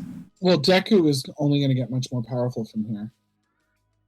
Yeah, he was after him. I mean, he couldn't get him. I still don't get what happened there. Apparently, I'm guessing the whole idea of cells having memory is probably playing into that. So like, it's probably possible that there's just the will of the cells inside the quirk. If you want to think about the quirk as like an organ. Yeah, and it's probably, I mean, like I said before, like a powerful Shigaraki. Eventually, Deku's gonna get to that level of power anyway. Eventually. And like, I mean, like at that point, it's like maybe he's just saying, I'm gonna wait for the power to manifest and truly mature, and then I'll take it. Maybe All for One has an idea about why he couldn't take it to begin with. Maybe. I mean, he's doing that with Shigaraki. If he sees people as like pawns to steal the power for his own, like I guess you could see that as like, let's leave Deku in the wild to finish maturing. Because he does say something along the lines of like, goodbye, worthless Deku. Let's see when you're back on your, back to 100% or something. So I was gonna say, I mean, I don't think, I mean, yeah, he could wipe out like anybody he wanted to. He decided not to. Yeah, he could be sort of like anti-apprenticing Deku right now, and like trying to get him to get to his best. You're right. That's a really insightful point, because he can't get the full power from him right now. That's a really good point. I'm just talking about like in general, like why he didn't do what you thought he should have done, which is like more heroes. That it's the whole idea is like, if I can do whatever I want, I can kill you when I want, whenever I want. I mean, I don't think Shigaraki's body was a real limiter there, because I mean, even though Shigaraki's body, as you can hear it, was crunching, he was still using quirks that were stored up in his body. Like, I think it was more of like a mind game. It was like, I can destroy you all at once if I wanted to with just a bat of a hand, because I have that power. But I'm leaving you here. I'm leaving you here to contemplate and steal your own juices, wondering why I didn't. That's gonna be one of the few things people are wondering. Daryl's gonna be wondering, why didn't he finish me off? Hawk's gonna be wondering what happened. Why am I still alive? There's gonna be a lot of heroes questioning what's going on, and then the people that watch this entire thing play out Are we safe? Because we've already seen the faith of the people can be swayed really easily. We've seen that on multiple occasions. It's a part of the world that we see they're living in. People don't. Their faith in heroes isn't all that strong. You know, they can like either be swayed to be afraid or swayed to be to be happy. Their emotions aren't like they're like a switch. So like having Endeavor beat down to the ground and knocked out and bloody would be a better statement than just straight up killing him. Because now Endeavor's got issues got to deal with in his own brain about if he's capable of taking him on. So there's a lot of ways that a villain doesn't necessarily have to do a lot of physical damage. They can do a lot of mental damage just by doing absolutely nothing. Or in this case, leaving his enemies on the ground on the ground in a bloody pulp. I think a statement can be made that's why he did what he did. Is it a strong statement to make? No, not really, but it's one of the ones because he is a mastermind in the background. He's been slowly toying with Shigaraki this entire show, even while in jail, which is creepy. Yeah. I think agree. if you look at him as somebody, yeah, I do agree that you've brought some really good insights to this. I think that the idea of looking at, from All for One's perspective, there are 4 characters that are relevant: him, All Might, Deku, and Shigaraki. If you look at it from that perspective, then it's actually really smart because All for One apparently gave himself up to wipe out, to permanently knock All Might pretty much out of the picture in the long term, and took one of his ancestors, like one of his relatives, basically, not one of his relatives, but a relative of the former One for All, and hijacked it. So he's sort of hijacking good genes from the One for All legacy. And in his mind, he got put in jail, but he's not really in jail because his will is being imposed on Shigaraki, and he's probably riding on the bet that he's going to be able to take over and come back in that new body when his old body was destroyed anyway. So he's thinking in the big picture here, I'm taking that body, I'm getting it back. So in that case, if he's playing this gambit and he only considers 4 people important, 2 of them are out of the picture, and there's 2.5 left if you count Shigaraki and All for One as like sort of a 1.5, then it makes sense that the only way to go up from there is to get Deku and Shigaraki to full power and then steal Deku's powers, which is the kind of gambit that somebody like him would be willing to take. So it's really actually makes a lot more sense now that you talked it out with me.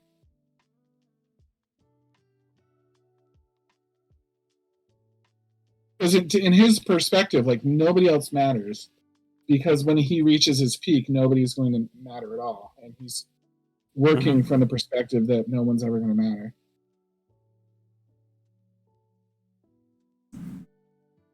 Yeah, basically all I was saying, like, I mean, like, these people are like little ants to him anyway. I mean, like, they don't like Deku only matters right now because he has his little brother's quirk within him, and apparently one of the things that keeps him being spotted is that the only thing that never went his way was One for All, which is intriguing. Words to have said to Shigaraki.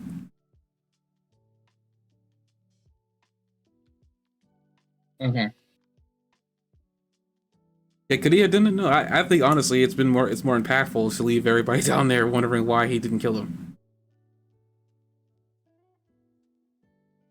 Because even with them not knowing that it was One for All in that body, Shigaraki already displayed world-ending powers as it is.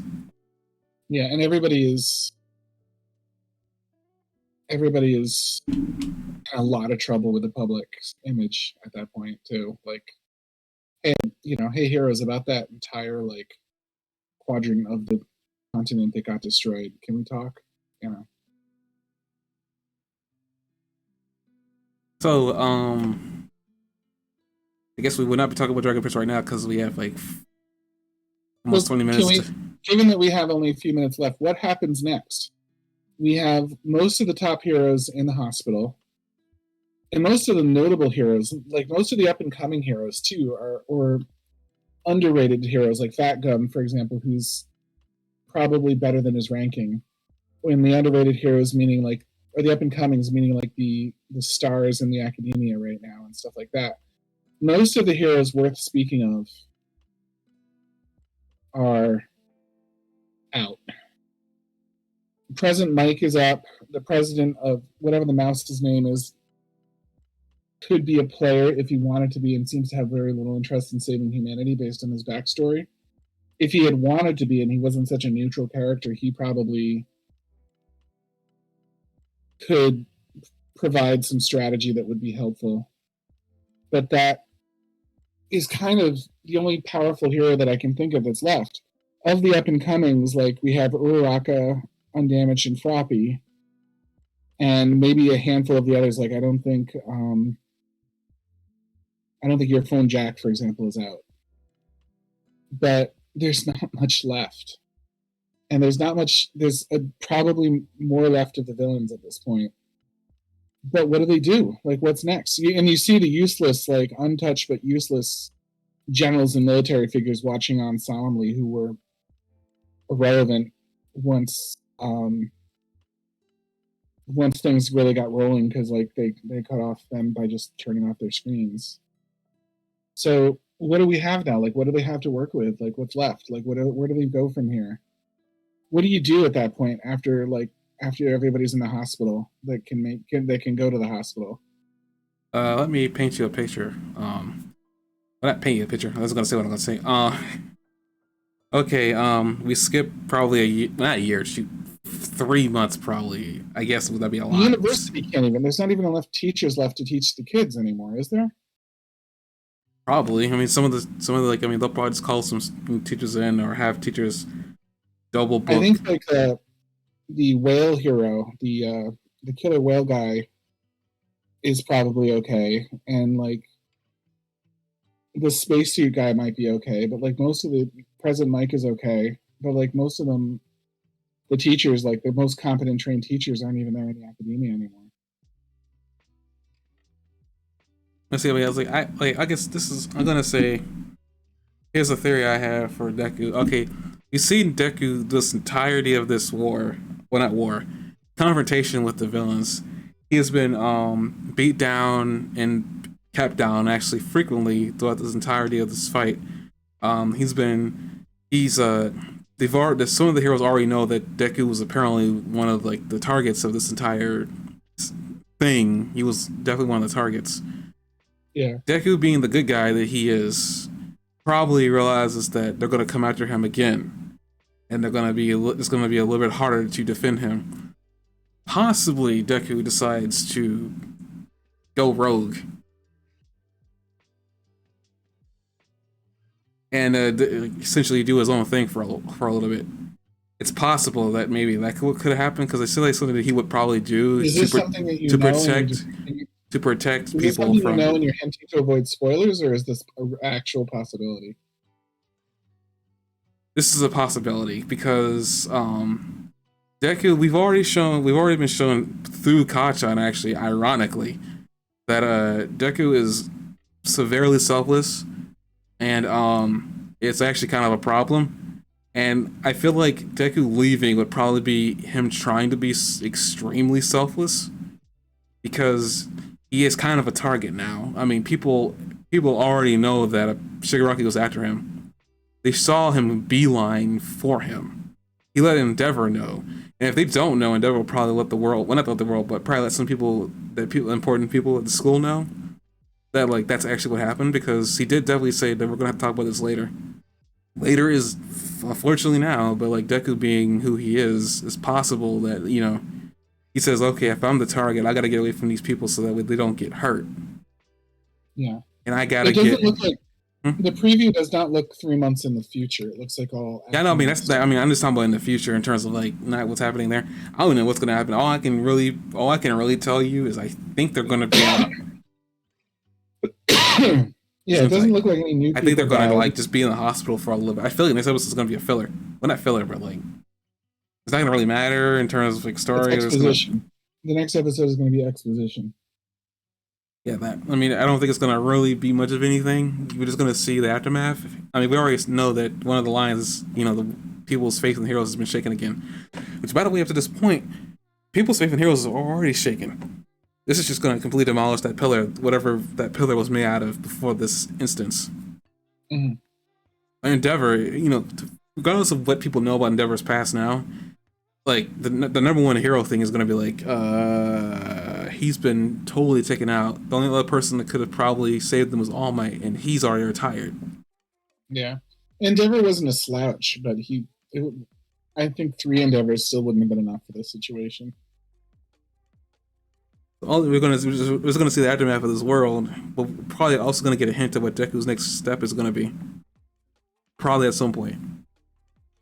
When he, I mean, if you're right, the Erie's gonna be, you know, reminding him. I never even thought about it, but it's like right now, Deku's limbs and everything have been completely destroyed. They're gonna have to do something to help him move forward, literally. And I don't think he's gonna be able to heal that off. So it's like, it probably makes sense for Erie to rewind it. Unfortunately, I don't know, like this Deku's gonna have to probably learn how to not break his limbs in the future. Yeah. I feel like now this is the point where he's gonna have to start learning how to not break his limbs. Well, I think all that's left now is his mouth because his legs and arms are gone. So he's just going to start fighting exclusively out of his mouth. And Frappy's going to be his mentor, and that's why he's going to end up becoming the world's greatest hero. Because Frappy will be the Okay, I'm getting signs that apparently need to end the podcast here.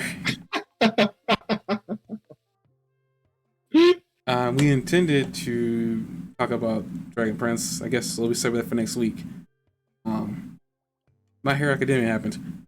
So, I guess we'll talk about 3 episodes next week? No, we'll stick to 2. Episodes 5 and 6 will be for sure the next topic that we'll talk about next week. If we want to and if we can squeeze 7, we probably will try, but no promises. So with that, I hope everybody listening to this had a good Christmas, and we'll have a great New Year, because next time you hear from us it'll be the year 2023. This year went by real quick, quicker than I expected. Yeah, So way too fast. It Happy was a good year though. Yeah, it was. The ending year was a lot better for me than the beginning. Some of you already know that. But happy holidays and happy New Year's as well. Talk to you guys later.